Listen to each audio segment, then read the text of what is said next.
नमस्कार साथियों, स्वागत है आपका स्टूडेंट लाइफ की इस डिजिटल कक्षा में। मैं तरुण आज आपको पढ़ाने वाला हूं कक्षा 9 और कक्षा 10 का विज्ञान का एक टॉपिक जो कि है रासायनिक सूत्रों का निर्माण। देखिए, रासायनिक सूत्र हमारे बहुत काम में आते हैं। कक्षा 10 के अंदर इसके जो केमिस्ट्री वाले चैप्टर है, पहला, दूसरा और तीसरा, उसके अंदर हम रासायनिक सूत्रों का बहुत बार प्रयोग देखते हैं। और जो कक्षा 9 है इसका तो ये टॉपिक ही है। वहाँ पे अपन जब परमाणु वाला चैप्टर पढ़ते हैं तो अपन देखते हैं कि परमाणु के अंदर इलेक्ट्रॉनिक विन्यास कैसे निकालते हैं, संयोजकता कैसे निकालते हैं और रासायनिक सूत्र कैसे बनाते हैं। तो आज अपन इसी को ही समझेंगे। देखिए, रासायनिक सूत्र जो है इसको बनाने के लिए सबसे पहले हमें ज्ञान होना चाहिए किसका? परमाणु का। ठीक है, तो सबसे पहली बात कि परमाणु क्या है। सबसे पहली बात तो आती है कि हमारे पास परमाणु क्या है। तो जैसा कि आपको दिख रहा है, यहाँ मैंने एक टॉपिक लिखा हुआ है परमाणु। तो परमाणु जो है, परमाणु एक ऐसा कण है प्रकृति में पाए जाने वाला जो कि सबसे छोटा होता है। मतलब प्रकृति का वह सूक्ष्मतम कण जिसे और अधिक भागों में बांटा ना जा सके, क्या होता है? वो परमाणु होता है। ठीक है, लेकिन ये धारणा केवल और केवल आप 9-10 कक्षा तक सही मान सकते हो। मैं तो बोलता हूँ कि 9 में भी ये धारणा गलत सिद्ध हो जाती है। क्यों? क्योंकि जो परमाणु होता है इसके अंदर भी छोटे सब पार्टिकल्स पाए जाते हैं, या इसको अपन बोल देते हैं उप परमाणुवीय कण। क्या बोल देते हैं? उप परमाणुवीय कण। ठीक है, उप परमाणुवीय कण किसके अंदर पाए जाते हैं? ये पाए जाते हैं परमाणु के अंदर। अब उप परमाणुवीय कण कौन कौन से होते हैं और कितने कण पाए जाते हैं? तो टोटल जो है हम देखते हैं कि 3 कण जो होते हैं वो पाए जाते हैं। कौन कौन से होता है? पहला जो होता है वो होता है प्रोटॉन। ठीक है, पहला कौन सा होता है? प्रोटॉन होता है, जो कि कैसा चार्ज होता है? इसके ऊपर पॉजिटिव चार्ज होता है, मतलब ये धन आवेशित कण है। दूसरा होता है अपने पास न्यूट्रॉन, जो कि ये कैसा होता है? उदासीन होता है। ठीक है, इसके ऊपर कोई भी आवेश नहीं होता है, ये आवेश रहित होता है। और तीसरी अपन बात करते हैं तो अपना आ जाता है इलेक्ट्रॉन, जो कि नाम से ही पता है कि ये कैसा होता है? ऋण आवेशित कण होता है। ठीक है, तो अपन जो बात करने वाले हैं आज इसी इलेक्ट्रॉन के बारे में बात करेंगे और इसी इलेक्ट्रॉन से अपन क्या करेंगे? जो रासायनिक सूत्र है उनका निर्माण करेंगे। तो देखिए, अपन ने परमाणु के बारे में पढ़ा कि परमाणु के अंदर ये उप परमाणुवीय कण पाए गए। बात आती है कि ये जो परमाणु के उप परमाणुवीय कण हैं ये पाए कहाँ जाते हैं। देखिए, परमाणु के जो उप परमाणुवीय कण के अंदर जो प्रोटॉन और न्यूट्रॉन आते हैं ये तो पाए जाते हैं परमाणु के केंद्र में। अब परमाणु के केंद्र में क्या होता है? परमाणु का जो केंद्र होता है वहाँ पे प्रोटॉन और न्यूट्रॉन कण जो उपस्थित होते हैं उसको अपन बोल देते हैं नाभिक। इसके लिए अपन परमाणु की संरचना समझते हैं। यहाँ पे आपको दिख रहा होगा, ये मैंने चक्र सा बनाया हुआ है, ये परमाणु की संरचना है। क्या ये? परमाणु संरचना। ठीक है, क्या है बच्चों? ये परमाणु संरचना। देखिए कि यहाँ पे जो प्लस वाला चिन्ह है इसको अपन प्लस को हटाते हैं तो यहाँ पे क्या है? प्रोटॉन प्लस न्यूट्रॉन कहाँ उपस्थित है? परमाणु के नाभिक में, परमाणु के केंद्र में। ठीक है, अब इसके बाद आती है इलेक्ट्रॉन की। तो इलेक्ट्रॉन कहाँ उपस्थित है? तो इलेक्ट्रॉन उपस्थित होते हैं इस नाभिक के चारों ओर। नाभिक के चारों ओर ये आपको अलग अलग कमरे से दिख रहे होंगे, तो ये इनको अपन बोलते हैं कोश या कक्षक। तो इन्हीं कक्षकों के अंदर क्या होता है? इलेक्ट्रॉन होता है, और ये इलेक्ट्रॉन जो होता है ये गतिशील होता है, चक्कर लगाता रहता है। ठीक है, किसकी बात करें अपन? इलेक्ट्रॉन की। तो इलेक्ट्रॉन कहाँ उपस्थित है? नाभिक के चारों ओर। ये क्या करता है? परमाणु जो होता है, परमाणु का जो बाह्यतम कक्ष होता है उसके चारों तरफ चक्कर लगाता रहता है। बात आती है कि सभी तत्वों के अंदर या सभी परमाणुओं के अंदर इलेक्ट्रॉन की संख्या समान होती है। तो मैं बोलूँगा कि नहीं, सभी परमाणुओं के अंदर इलेक्ट्रॉन की संख्या भिन्न भिन्न होती है। अब ये अपन कैसे पता करेंगे? तो ये पता करते हैं अपन आवर्त सारणी से, जो कि आपको यहाँ दिख रही होगी। इधर वाली जो आपको सारणी दिख रही है ये है एस ब्लॉक, इसको अपन क्या बोलते हैं? S block. और इधर वाली जो सारणी आपको ब्लू वाली दिख रही है इसको अपन बोलते हैं पी ब्लॉक। इसके बीच में यहाँ पे 10 कॉलम आते हैं जो कि होता है डी ब्लॉक, और इसके नीचे की तरफ यहाँ पे आपको 2 लाइनें और दिख जाएंगी जो कि होता है एफ ब्लॉक। हम बेसिकली बात करने वाले हैं एस और पी ब्लॉक की। ठीक है, अब एस और पी ब्लॉक की अपन बात करें तो एस और पी ब्लॉक के अंदर क्या क्या चीजें आती है और कितने परमाणु होते हैं, क्या उसके अंदर इलेक्ट्रॉन होता है, क्या उसका परमाणु क्रमांक होता है, ये सारी चीजें अपन देखेंगे। तो देखिए, सबसे पहले बात करते हैं अपन सबसे पहला परमाणु की, जो कि आप देखते हो कि पहले नंबर पे जो है वो है हाइड्रोजन। अब हाइड्रोजन जो है 1 नंबर पे सारणी के अंदर रखा गया है, मतलब इसका जो परमाणु क्रमांक है, क्या चीज? परमाणु क्रमांक कितना है वो? जी 1 है। तो मतलब इसके अंदर जो इलेक्ट्रॉन होंगे वो कितने होंगे? वो भी बोले 1 ही होंगे। कितने होंगे?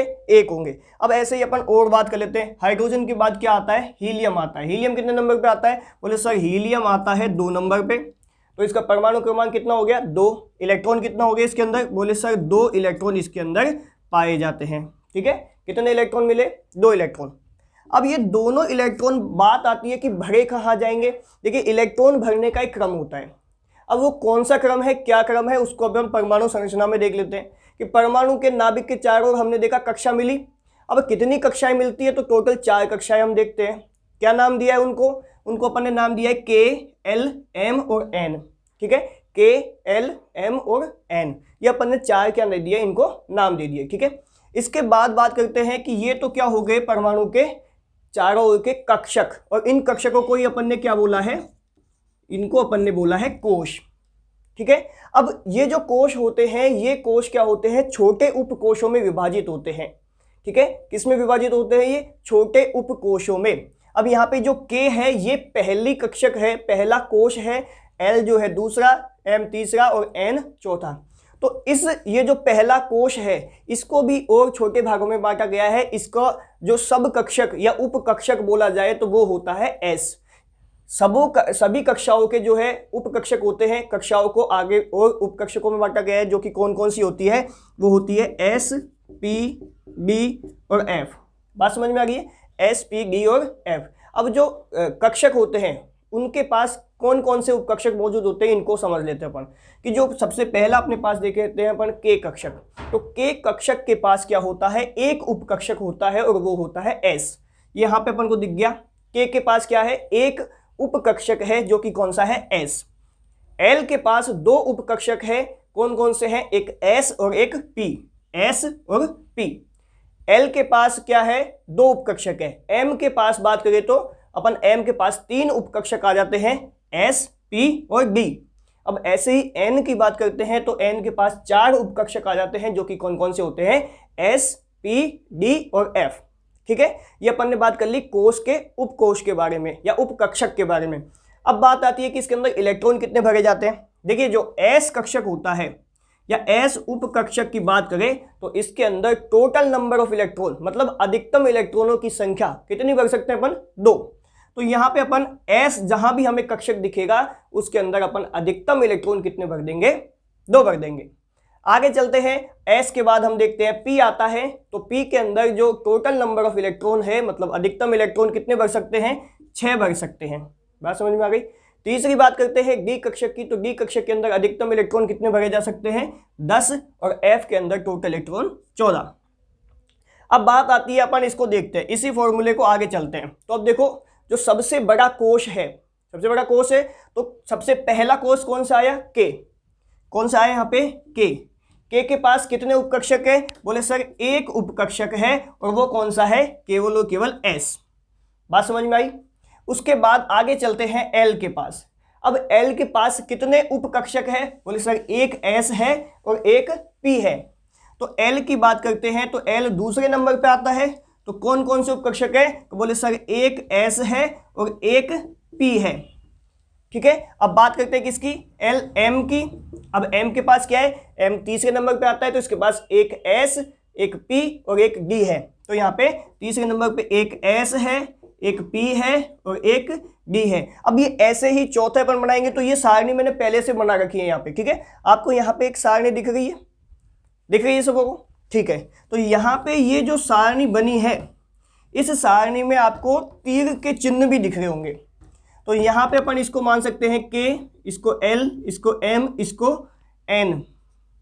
अब इसके आगे और कक्षक आ जाते हैं तो अपन के, एल, एम, एन, ओ, पी ऐसे कर देते हैं, लेकिन अपन ज़्यादातर 4 के अंदर ही रखते हैं, क्योंकि जो अपनी सारणी होती है इन चारों के अंदर ही समाहित हो जाती है। अब अपन ने इसको इस तरीके से जमाया हुआ है। अब आप देखना कि यहाँ पे मैंने तीर के चिन्ह लगाए थे। ये जो तीर के चिन्ह है ये हमें बताते हैं कि इलेक्ट्रॉन सबसे पहले किस कक्षक में भरा जाएगा और कितने इलेक्ट्रॉन उसके अंदर भरे जाएंगे। कितने भरे जाएंगे वो अपन ने यहाँ पढ़ लिए, किस तरीके से भरे जाएंगे वो अपन इस सारणी से समझ जाएंगे। अब देखना इधर कि एस जो है, के पास केवल एक एस है, मतलब के जो के कोश है उसके अंदर अधिकतम इलेक्ट्रॉन कितने होंगे? तो बोले सर 2 होंगे, तो अपन ने यहाँ लिख दिए 2। L के पास S और P है, तो टोटल नंबर ऑफ इलेक्ट्रॉन, तो बोले सर S तो भरेगा ही भरेगा, इसके साथ P भी भर जाएगा, तो 6 और 2 8 इलेक्ट्रॉन भर जाएंगे। तीसरी बात करते हैं अपन D की, ये M की बात करते हैं। तो M के पास देखिए, M के पास S P D तीनों है, तो S P D तीनों है, तो यहाँ पे अपन देखते हैं कि यहाँ पे एक जो D वाला कॉलम है ये भी इसके अंदर समाहित हो गया, तो 10 और 6 16 और 2 18 इलेक्ट्रॉन यहाँ पे भर गए। ऐसे ही अपन बात करते हैं N की, किसके, N की। N के अंदर F और जुड़ जाता है, तो 18 में यदि 14 जोड़ते हैं तो अपन आ जाता है 32 इलेक्ट्रॉन। ठीक है, कितने इलेक्ट्रॉन हो गए, टोटल नंबर ऑफ इलेक्ट्रॉन कितने हो गए, 32 हो गए। बोलो कोई दिक्कत है, बताओ कोई दिक्कत है। ठीक है, आगे चलते हैं अपन। ये तो अपन ने बात कर ली इलेक्ट्रॉनों की, इसको हटाते हैं 2 मिनट के लिए। अब बात करते हैं कि इलेक्ट्रॉन जो है वो भरे कैसे जाएंगे। देखिए इधर इलेक्ट्रॉन भरने के लिए अपन क्या करते हैं कि सबसे पहले अपन देखते हैं परमाणु क्रमांक। ठीक है, आप इसमें से सारणी में से कोई सा भी परमाणु क्रमांक चूज कर सकते हैं और उसी के आधार पर इलेक्ट्रॉन भरेंगे। सबसे पहले अपन देखते हैं कि मान लो अपन ने कार्बन उठा लिया 6 नंबर का, कार्बन का परमाणु क्रमांक कितना है, 6 है। तो अब इसके अंदर जो इलेक्ट्रॉन भरे जाएंगे, मतलब अपन इलेक्ट्रॉनिक विन्यास निकालना सीख रहे हैं कि इसके अंदर जो इलेक्ट्रॉन भरे जाएंगे वो किस तरीके से भरे जाएंगे।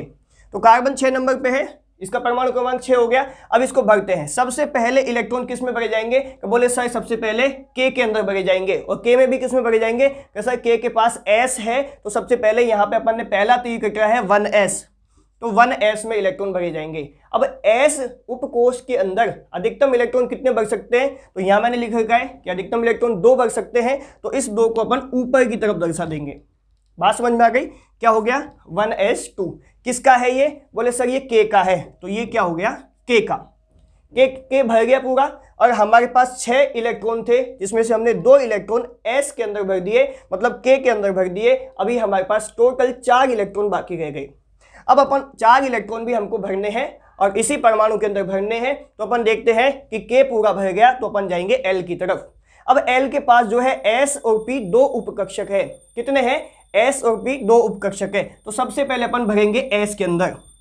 तो यहां से आप देख रहे हो कि 2s सबसे पहले कट रहा है, तो 2s अपन ने भर दिया। कितने इलेक्ट्रॉन भर सकते हैं अधिकतम S में, बोले सर 2 भर सकते हैं, तो अपन ने यहाँ पे भर दिए 2। टोटल 2 और 2 4 इलेक्ट्रॉन भर दिए। और अभी हमारे पास जो है कितने इलेक्ट्रॉन भरना बाकी रह गए, 2 इलेक्ट्रॉन। बात समझ में आ गई है, कितने इलेक्ट्रॉन बाकी हो गए, 2। अब ये 2 इलेक्ट्रॉन कहाँ भरेंगे, तो बोले सर S भर गया, तो इसके बाद आएगा P। तो यहाँ पे देखो सबसे पहले 2p कट रहा है, तो यहाँ पे अपन लिख देंगे 2p। बात आती है कि P के अंदर अधिकतम इलेक्ट्रॉन कितने भर सकते हैं। ठीक है, P के अंदर अधिकतम इलेक्ट्रॉन कितने भर सकते हैं, तो देखो कितने भर सकते हैं, 6। हमारे पास कितने, 2। तो अब क्या करें, तो बोले सर 2 भर दो, बाकी खाली रख दो। अब ये जो है इसका ये कौन सा कोश हो गया, ये हो गया L। तो L के अंदर टोटल नंबर ऑफ इलेक्ट्रॉन 2 और 2 4 हो गए। बात समझ में आ गई है, कितने हो गए, 2 और 2 4। अब देखिए यहीं पे अपन संयोजकता भी सीख लेते हैं। ये तो इलेक्ट्रॉनिक विन्यास है, लेकिन यहीं पे अपन सीख लेते हैं संयोजकता भी। इसी वजह से मैं इस टॉपिक को कंबाइन ले रहा हूं, ताकि अपन इलेक्ट्रॉनिक विन्यास, संयोजकता, परमाणु और जो रासायनिक सूत्र वो सभी एक साथ सीख सके। कि यहाँ पे अपन ने देखा कि S और P है, ये जो बाहरी कोश है ये L का है। L के पास, अब देखिए L के पास 4 इलेक्ट्रॉन बाहरी कोश में भर गए, लेकिन अपने पास एक नियम आता है अष्टक नियम। क्या आता है, अष्टक नियम। और अष्टक नियम क्या कहता है कि कोई भी परमाणु प्रकृति में तब तक स्थायी नहीं है जब तक उसका बाहरी कोश में 8 इलेक्ट्रॉन नहीं हो। 3 केस हो सकते हैं, या तो बाहरी कोश बिल्कुल खाली हो, या बाहरी कोश के अंदर आधे इलेक्ट्रॉन हो, या बाहरी कोश में 4 इलेक्ट्रॉन हो, वो 8 इलेक्ट्रॉन हो, सॉरी, ठीक है 8 इलेक्ट्रॉन हो। तो अब बात आती है कि अष्टक नियम के अनुसार कि बाहरी कोश के अंदर स्थायित्व प्राप्त करने के लिए परमाणु क्या करता है, बाहरी कोश को पूरा भरता है। और पूरा कितना भरेगा, तो बोले सर 8 इलेक्ट्रॉन। अब परमाणु जो कार्बन है, इसके परमाणु क्रमांक 6 है, इसके बाहरी कोश के अंदर 2 और 2 4 इलेक्ट्रॉन है, और इसको चाहिए 8 इलेक्ट्रॉन। तो ये क्या करेगा, या तो ये 4 इलेक्ट्रॉन किसी को दे देगा, या ये 4 इलेक्ट्रॉन किसी से ले लेगा। तो ये क्या करता है, जैसे ही किसी के पास जाता है तो उससे क्या करता है, 4 इलेक्ट्रॉन ले लेता है। ठीक है, अब ये 4 इलेक्ट्रॉन ले लेता है, तो इसके पास क्या बचा, या तो 4 ये देने वाला हो गया, या 4 ये लेने वाला हो गया। तो इसकी जो संयोजकता हो गई वो कितनी हो गई, 4 हो गई। कितनी हो गई, 4 हो गई। तो अपन ने देखा है कि कार्बन की संयोजकता 4 है। जब अपन ऐसे लिखते हैं C, तो अपन देखते हैं यहाँ पे 1 2 3 4 ऐसे 4 डंडे लगाते हैं, और इसके साथ अपन H जोड़ते हैं। क्या जोड़ते हैं, H। अब यहाँ पे H क्यों जुड़ा है, क्योंकि H की संयोजकता 1 है। अब बोले सर ये H की संयोजकता कैसे निकाली आपने, तो देखो इधर ये H है, अब H कितने नंबर पे आता है, 1 नंबर पे आता है, मतलब कि क्या हो गया 1s1। अब ये इसका बाह्यतम कोष कौन हो गया, K। क्या चाहिए, तो बोले सर इसको 8 इलेक्ट्रॉन चाहिए। अब K के अंदर 8 इलेक्ट्रॉन तो आ ही नहीं सकते, बात समझ में आ गई है। इसके अंदर 8 इलेक्ट्रॉन आ जाएंगे क्या, नहीं, मतलब इसको 7 इलेक्ट्रॉन कोई दे देगा, नहीं देगा इसको कोई, तो क्या करेगा ये अपना 1 इलेक्ट्रॉन किसी को साझा कर लेता है, किसी के साथ जाके बॉन्ड बना लेता है, तो ये इसकी क्या हो गई, संयोजकता हो गई। तो मतलब इसकी संयोजकता कितनी हो गई, 1। अब ऐसे ही 4 हाइड्रोजन एक कार्बन के साथ जुड़ जाते हैं, एक कार्बन है जिसकी संयोजकता 4 है और एक हाइड्रोजन है जिसकी संयोजकता 1 है, तो 4 हाइड्रोजन जो है एक कार्बन के अणु के साथ जुड़कर क्या बना लेते हैं, CH4 बॉन्ड बना लेते हैं। तो अपना एक सूत्र तैयार हो गया, CH4 हो गया मेथेन का, इसको बोलते हैं मेथेन, CH4। तो ये अपना सूत्र तैयार हो गया।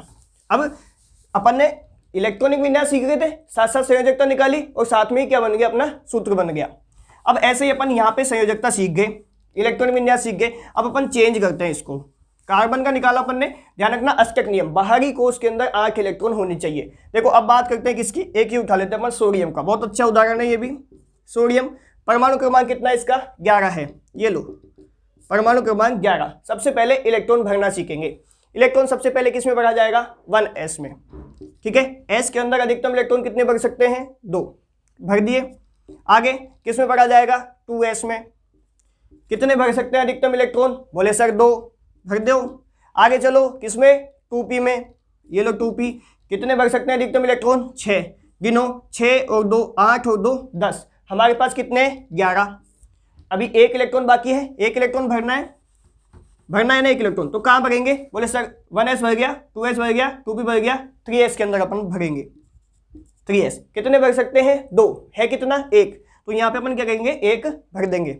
अब देखिए इधर ये जो है, सबसे पहले देखो K के पास क्या है, 1s, मतलब 1s बना दिया तो ये हो गया K, बात समझ में आ गई। इसके बाद L के पास क्या है, S और P, तो ये लो S और P, ये क्या हो गया 1, ये L हो गया। और ये जो है इसका क्या हो गया, बाह्यतम कोष हो गया, कौन सा वाला हो गया, ये M। अब बाह्यतम कोष में कितने इलेक्ट्रॉन है, बोले सर 1 इलेक्ट्रॉन है। अब 1 इलेक्ट्रॉन है तो इसको स्थायी प्राप्त करने के लिए, परमाणु को अपने आप को स्थायी बनाने के लिए क्या करना पड़ेगा, तो बोले सर इसको चाहिए 7 इलेक्ट्रॉन, क्योंकि ये चाहता है कि मेरा अष्टक पूर्ण हो जाए। तो इसको 7 इलेक्ट्रॉन देगा कौन, बोले कोई नहीं देगा सर। किसी के पास गया, मान लो इसके पास 1 रुपया है और ये चाहता है कि मैं बिजनेस स्टार्ट करूं, ध्यान से सुनना इसके पास 1 रुपया है, ये चाहता है कि मैं बिजनेस स्टार्ट करूं, लेकिन बिजनेस को शुरू करने के लिए 8 रुपये की आवश्यकता है, कितनी, 8 रुपये की आवश्यकता है। अब ये क्या करेगा, किसी दोस्त के पास गया और बोलता है कि मुझे 7 रुपये उधार दे दे। अब दोस्त बोलेगा तेरे पास तो खुद ही 1 रुपया है, अगर डूबेगा तो मेरे साथ भी लेके डूबेगा, ऐसा कर तू तेरा 1 रुपया मुझे दे दे, बात समझ में आ गई है। तो जिसके पास भी जाएगा तो ये क्या करेगा, ये अपना 1 परमाणु किसी को दे देता है। तो अब ये 1 परमाणु उसने दे दिया, तो Na जो है 1 परमाणु त्यागने के बाद क्या बना लेता है, Na+। अब ये प्लस क्यों बनाया, सीधी सी बात है कि यदि कोई व्यक्ति किसी को पैसा दे तो मतलब उसके पास पैसा है, उसके अपन क्या चिन्ह लगा देते हैं, दानवीर का, ठीक है। ये बहुत पैसे वाला इंसान है और पैसे को किससे दर्शाते हैं, प्लस से, तो अपन ने इसके सिर पर क्या लगा दिया, प्लस। तो बोले सर ये तो दाता है, तो ये लो Na+ लगा दिया। अब इसने दिया कितना है, 1 इलेक्ट्रॉन, तो इसकी संयोजकता कितनी हो गई, 1 हो गई, बात समझ में आ गई। इसकी संयोजकता कितनी हो गई, 1 हो गई। अब यहां से अपन ने संयोजकता तो समझा। अब देखो साथ के साथ ही सूत्र बनाते हैं, संयोजकता समझ गए अपन, सूत्र देखो। अब Na जो है इसकी संयोजकता कितनी है, 1, मतलब ये किसी ऐसे परमाणु के साथ जुड़ सकता है, मतलब जिसको 1 की आवश्यकता हो, ठीक है। अब देखो, अब अपन आपने एक सूत्र देखा होगा NaCl, देखा है। अब Na के साथ Cl क्यों जुड़ा हुआ है देखो Cl कितने नंबर पे आता है, 17 नंबर पे। तो Cl का परमाणु क्रमांक की अपन बात करें तो देखो 1s2, 2s2, 2p6, 3s2, 3p। अब देखो 6 और 4 10, 11 12, ठीक है। अब 12 के बाद अपने कितने चाहिए, 17 चाहिए, 17 में से 12 गए तो 12 के बाद गिनती गिनो, 13 14 15 16 17, 5, तो 2p5, बात समझ में आ गई। अब ये पहला K, ये दूसरा L और ये क्या हो गया M। M बाह्यतम कोष हो गया, बाह्यतम कोष में टोटल इलेक्ट्रॉन कितने भरे हुए हैं, 5 और 2 7। जरूरत कितने की है इसको अष्टक पूरा करने के लिए? 1 की। तो अब ये क्या करेगा, 1 इलेक्ट्रॉन ले लेगा। क्या करेगा, ये 1 इलेक्ट्रॉन ले लेगा। अब जैसे ही ये 1 इलेक्ट्रॉन लेता है तो ये क्या बना लेता है, Cl- बना लेता है। क्या बना लेता है, Cl-, मतलब इसको अपन ने क्या बोल दिया, भिखारी बोल दिया। क्या बोल दिया इसको, भिखारी बोल दिया। बात समझ में आ गई? 1 इलेक्ट्रॉन इसने लिया तो ये क्या हो गया, भिखारी हो गया। बात समझना यहाँ पे। तो अब ये 1 इलेक्ट्रॉन ले रहा है और ये जो Na है ये 1 इलेक्ट्रॉन दे रहा है। तो Na और जब Cl मिलते हैं तो Na क्या करता है, अपना 1 इलेक्ट्रॉन इसको दे देता है और Cl क्या करता है, इसका 1 इलेक्ट्रॉन ले लेता है और क्या बना लेता है, NaCl। बात समझ में आ गई? ऐसे ही अपन और देखते हैं। ये तो अपन ने NaCl का देखा, रासायनिक सूत्र समझ गए। आगे चलो, आपने एक और देखा होगा MgO, देखा है? तो ये कैसे बना, देखो Mg की बात करते हैं तो Mg का परमाणु क्रमांक देखो 12 है। ध्यान से देखना, 1s2 2s2 2p6 6 और 4 10 और 2 12 K, ये L और ये M। बाह्यतम कोश में कितने इलेक्ट्रॉन, 2 इलेक्ट्रॉन। अष्टक पूरा करने के लिए कितने चाहिए, 6 चाहिए। कितने चाहिए, 6 चाहिए। कोई देगा क्या, नहीं देगा। ये क्या करेगा, 2 इलेक्ट्रॉन दे देगा, 2 इलेक्ट्रॉन दे देगा। तो Mg क्या बना लेता है, 2 इलेक्ट्रॉन त्याग करके Mg+2 बन गए, मतलब इसने 2 इलेक्ट्रॉन दिए हैं। साथ में अब बात करते हैं ऑक्सीजन की, कितने नंबर पे है, 8 नंबर पे। देखिए ना इधर 1s2 2s2 2p 4 और 4 8। बात समझ में आ गई है, 4 5 6 7 8 हो गया। यहाँ पे देखो ये क्या है K, ये क्या है L, 4 और 2 6। बाह्यतम कोश में कितने इलेक्ट्रॉन है, 6 इलेक्ट्रॉन है। बाह्यतम कोश में कितने हैं, 6 इलेक्ट्रॉन है। बात समझ में आ गई? कितना पूरा चाहिए अष्टक पूरा करने के लिए, बोले सर 2 चाहिए। तो ये 2 किससे लेगा, Mg से। Mg 2 देने वाला है, ऑक्सीजन 2 लेने वाला है। Mg ने दिए 2 इसको, ऑक्सीजन ने लिए, क्या बन गया, तो बोले सर MgO बन गया। बात समझ में आ गई? तो देखिए इधर अपन ने क्या क्या चीज समझी आज। अपन ने समझा परमाणु, उसके बाद अपन ने समझा इलेक्ट्रॉनिक विन्यास, उसके बाद अपन ने समझी संयोजकता, उसके बाद अपन ने समझी क्या चीज, रासायनिक सूत्र। उम्मीद करता हूं कि आपको ये सब समझ में आया होगा। ठीक है, तो आज के लिए बस इतना ही। इसको अपन कल और अलग अलग चीजें समझेंगे। तो अगर आपको समझ में आया है तो सबसे पहला काम क्या करना है आपको, कि आपको सब्सक्राइब करना है चैनल को। ठीक है, दूसरा काम क्या करना है, यदि आपको वीडियो अच्छी लगी है तो अपने दोस्तों के साथ आपको इसको शेयर करना है, ताकि जो नॉलेज है वो सभी के पास फ्री पहुंच सके। ठीक है, ठीक है।